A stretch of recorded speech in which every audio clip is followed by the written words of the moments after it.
রূপকুমারকে নিয়ে এসো। আমি এখন দরবারে গেলাম। বলো বলো মা, আজ থেকে তোমার রূপকুমারকে থুয়ে কোথাও যাবে না তো মা? না বাবা, আমি তোমাকে রেখে আর কোথাও যাব না। রূপ, রূপ, এ রূপ। ওরে, শুনেছি পিতা নাকি এই প্রাসাদে ফিরে এসেছে। হ্যাঁ দাদা, হ্যাঁ, ওই দেখো না দাদা, পিতা কাকে নিয়ে এসেছে। কাকে নিয়ে এসেছে রে? উনি কে? ওনাকে আমি চিনতে পারছি না। উনি আমাদের মা দাদা। আমাদের মা? হ্যাঁ দাদা, হ্যাঁ, উনি আমাদের মা। অনেকদিন পর আমরা আমাদের মাকে খুঁজে পেয়েছি দাদা। মা? তুমি আমাদের মা? ওগো, ওগো জননী আমার, বহুদিন পর যখন মা হয়ে আমাদের মাঝে এসেছো মাগো, তখন তোমার এই অবুঝ ছেলের প্রণাম নাও মা। কি মা, তুমি আমার প্রণাম নিলে না কেন মা? বলো বলো মা, বলো। তুমি কি আমাদের সন্তান স্নেহে কোনোদিন বুকে তুলে নেবে না? না, আমি সন্তান তোমাদেরকে ভাবতে পারবো না। ওরে ওরে ভাই রূপ। দাদা, মাগো, হে তুমি কি বলছো মা? আমি ঠিকই বলছি। বিপদে পড়ে ওই মহারাজকে আমি বিয়ে করেছি, কিন্তু সন্তানের জননী হতে আমি এখানে আসিনি। বুঝতে পেরেছ? যা, আমার সম্মুখ থেকে তোমরা দূর হয়ে যাও। ওগো জননী আমার, আজ আজ বহুদিন হলো মাকে হারিয়ে মা বলে ডাকার মতো এই পৃথিবীতে কাউকে পাইনি গো।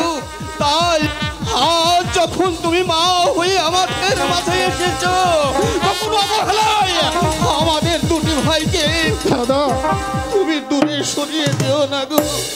সন্তান স্ত্রী বুকে তুলে নাও। অসম্ভব! এই যৌবনের প্রারম্ভে সন্তানের মা হওয়া আমার পক্ষে কিছুতেই সম্ভব নয়। আর কোনদিন তোমরা আমাকে মা বলে ডাকবে না। দাদা, রূপ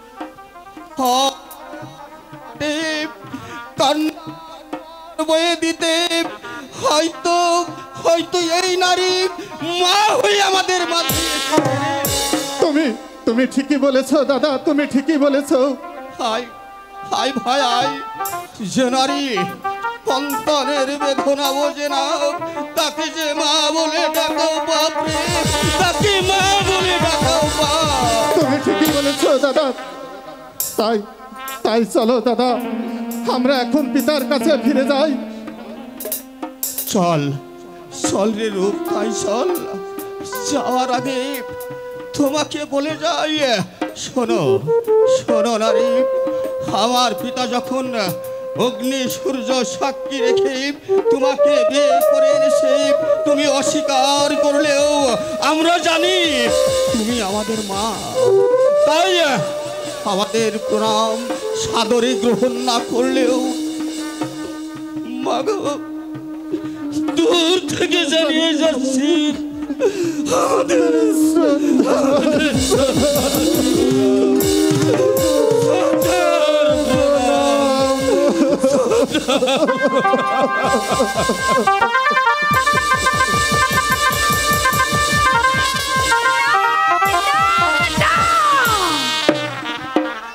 আমি কারোর মা হতে পারবো না।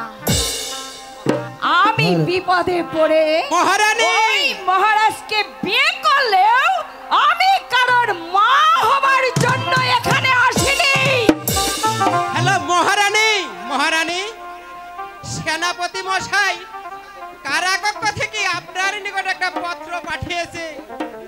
ওই, দেখি এই নিন।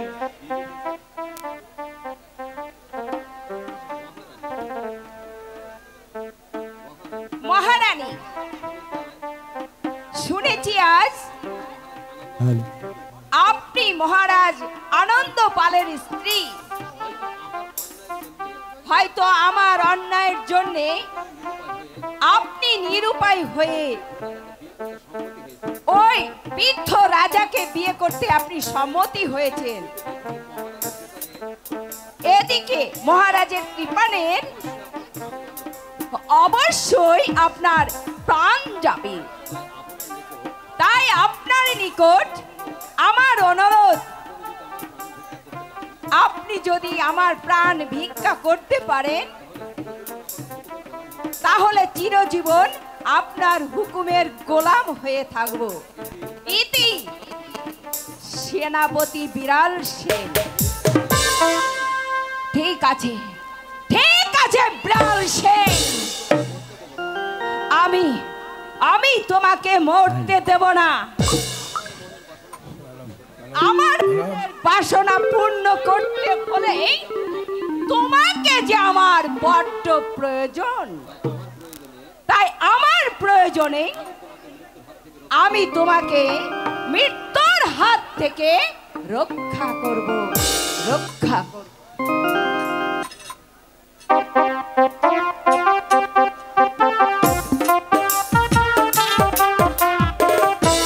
সেনাপতি রাবণ সেন, বলুন মহারাজ বলুন। আজ দীর্ঘ 5 বছর যাবৎ ওই রাজা আনন্দ পাল কোনো রাজকর পাঠাচ্ছে না, কিন্তু তার এই বারবার খেলিপাড়াকে আমি তার কিছুতেই মেনে নিতে পারছি না।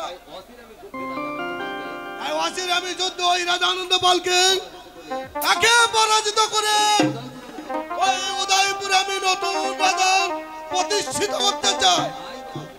তাই করা উচিত মহারাজ, তাই করা উচিত। নইলে ওই রাজা আনন্দ পালের ওই সাহস দিন দিন বেড়েই চলেছে। তাই আপনি আদেশ দিন মহারাজ, আমি অসিরে যাই উদয়পুরে গিয়ে আক্রমণ করি। রাবণ সেন, তুমি যুদ্ধ থেকে তৈরি থেকো রাবণ সেন। আমি আদেশ দেওয়ার সাথে সাথে তুমি সৈন্য নিয়ে ঝাঁপিয়ে পড়বে ওই রাজা আনন্দ পালের উপরে। আর রাজা আনন্দ পালকে পরাস্ত করে তাকে বুঝে দিতে হবে আমার ছেলে বেইমান কেন শান্তিগত মহারাজ এমনি আপনি ভাববেন না মহারাজ, আমি সর্বদাই যুদ্ধের জন্য তৈরি আছি মহারাজ। ওই রাজা আনন্দ পালকে যুদ্ধে কিভাবে পরাজিত করতে হয় সে কৌশল আমার ভালো করে জানা আছে মহারাজ। তাই আপনি শুধু আপনার আদেশের অপেক্ষায় থাকলাম মহারাজ। আপনার আদেশ পাওয়ার সাথে সাথে আমি ওই শত্রুপক্ষের উপরে ঝাঁপিয়ে পড়বো। রাজা আনন্দ পাল, আমি তোমাকে বিশ্বাস করে ওই উদয়পুর সিংহাসনে প্রতিষ্ঠিত করেছিলাম, কিন্তু আমার সাথে বিশ্বাসঘাত করেছ। এবার তুমি বুঝতে পারবে যে আমার সাথে বিশ্বাসঘাত করো শাস্তিগত গ্রহণ করুন। মন্ত্রী বিদ্রোহ মহারাজ, আমি মন্ত্রী বিদ্রোহপাল। কি বার্তা এনেছেন আপনি? আমি জানি মহারাজ, আমাদের রাজা রাজগণ না পাঠানি অপরাধে আমাদের মহারাজের প্রতি আপনি খুবই উত্তেজিত আছেন মহারাজ। কিন্তু আমাদের রাজ্যে যে অভাব দেখা দিয়েছে সেই ক্ষেত্রে আজকার কি অভাব দেখা যায় মহারাজ। তাই আমি বলছিলাম কি, এবারকার মতন আমাদের মহারাজকে আপনি ক্ষমা দিশে দেখুন মহারাজ। না না না, ওই রাজা আনন্দ পালের কখনো ক্ষমা করা যাবে না। তাই আমি চাই আমার পৌন রাজগর যত সম্ভব পাঠিয়ে দেয়।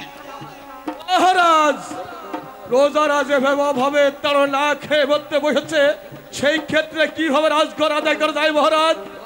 ও যারা মরে যাচ্ছে তাতে আমার কি? আমার রাজগর আমার নিকট যত সম্ভব পাঠিয়ে দিবেন।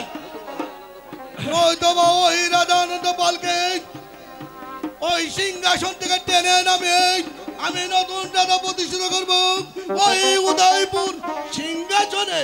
মহারাজ, তাহলে আমরা আমরা আপনার অন্যায় আদেশকে মেনে নেব না মহারাজ, কারণ আমার দেশে মানুষ না খেয়ে যাবে, আর আপনার সাথে ওই সেই ভুকা মানুষের উপরে নির্যাতন চালাবো, এই কিছুতেই সম্ভব না মহারাজ, এই কিছুতেই সম্ভব না। তাহলে কি মহারাজ রাজগণ পাবে না? হ্যাঁ পাবে পাবে, তবে দেশে শান্তি ফিরে আসার পর পাবে। মন্ত্রী বাছা উচিত হবে না মহারাজ, যেহেতু আমরা উদয়পুরের নিরীহ মানুষের মুখে অন্য তুলে দেওয়ার মালিক, তাই উদয় রক্ষক হয়ে উদের প্রতি অবিচার করা আমাদের পক্ষে কিছুতেই সম্ভব না মহারাজ, কিছুতেই সম্ভব না। বেশ,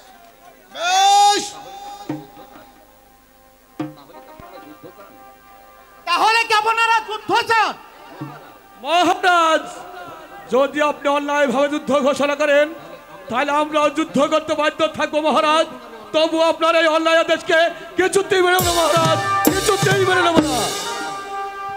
মহারাজ আপনি আদেশ দিন মহারাজ, আমি এখন ওই বৃদ্ধকে গ্রেফতার করি। আমাকে বলতে পারো সত্যি তোমার নাই রাবণ সিং, কারণ বৃদ্ধ হলেও বাবুর শক্তি এখন কমে জানি, তাই তোমার মতন দশজন সেনাপতিকে শক্তি এই মন্ত্রীর বিজ্ঞাপন আছে, এই মন্ত্রীর বিজ্ঞাপন আছে। স্তব্ধ হও বৃদ্ধ। মহারাজ, আপনার সেনাপতিকে উত্তেজন নিষেধ করেন মহারাজ, না হলে আমার হাতের অস্ত্রখানা ভীষণ ভাবে মহারাজ, ভীষণ ভাবে গলতে উঠবে। রাবণ সেন বলেন মহারাজ। তুমি শান্ত হও রাবণ সেন, তুমি শান্ত হও। যেহেতু মন্ত্রী মশাইয়ের সাথে আমি কথা বলছি, মন্ত্রী মশাই বলুন মহারাজ বলুন। আপনি ওই রাজা আনন্দ পালকে যে বলবেন যদি এক সপ্তাহের মধ্যে আমার পাওনা আমার নিকট পাঠিয়ে না দেয়, তাহলে ওই রাজা আনন্দ পালের সাথে আমার যুদ্ধ। ঠিক আছে মহারাজ, ঠিক আছে, আপনার আদেশ আমার মহারাজকে জানিয়ে দেবো। তো মহারাজের হয়ে আপনাকে আমি বলে যাচ্ছি, যদি আপনি অন্যায়ভাবে যুদ্ধ ঘোষণা করেন তাহলে আমরাও চুপ করে বসে থাকবো না, মহারাজের রক্ষক হয়ে আপনার দেবো ওই সেই যুদ্ধের ময়দানে আপনার সুযোগ্য কর্মচারীকে হত্যা করে বুঝিয়ে দেবো দুর্বলের শাস্তি কত কঠিন, কত ভয়ঙ্কর। কি মহারাজ, এবার আমি আসি। মহারাজ এই বৃদ্ধর উত্তর করতে আমি যে কিছুই যে মেনে নিতে পারছি না মহারাজ, তাই আপনি আদেশ দিন মহারাজ, আমি এখন ওই বৃদ্ধরা ওকে গ্রেফতার করে আনি। না রাবণ সেন না, সময় হলে আমি নিশ্চয় বলবো। এবার আপনি বিশ্রাম নেন গা। তাই হবে মহারাজ, তাই হবে। না না না না, ওই রাজা আনন্দ পালের উদ্ধতকে আমি যে কিছুতেই মেনে নিতে পারছি না। ওই রাজা আনন্দ বেঈমানকে তাকে বুঝিয়ে দিতে হবে আমার সাথে বেঈমান